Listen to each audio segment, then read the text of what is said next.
Faturat e energjisë për muajt në vazhdim mund të mos vinë me rritje. Zyra rregullatorit të energjisë kumtoi të premten se pas shqyrtimit të aplikimeve të operatorëve të shërbimit universal, propozoi që të mos ketë rritje të tarifave të energjisë.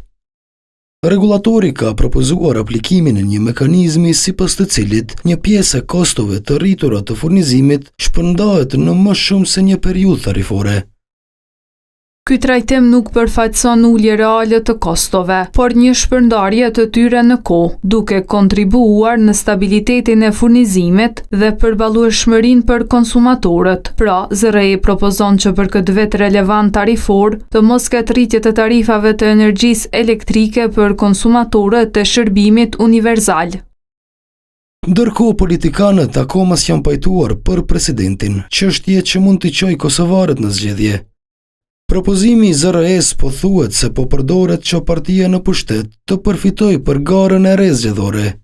Ajo që ka thënë ZRE-ja, unë mendoj që është me që duket po shkojmë në zgjedhje, kam përshtypjen që është e diktuar nga nalt për ta thënë këtë gjë. Profesori ekonomisë Shkumbin Mesini mirëpriti propozimin e ZRE-s. Po, ka me pas impakt, sepse në qoftë se nuk rritet çmimi i energjisë elektrike, atë cilësia e jetesës së qytetarëve mbetet ashtu siç është. Për arsye se kemi rastin konkret kur kemi rritje të çmimit të vazhdueshëm të çmimeve, dhe nëse ja shtojmë këto edhe rritjen e çmimit të energjisë elektrike, kjo e bën më të varfër qytetarin.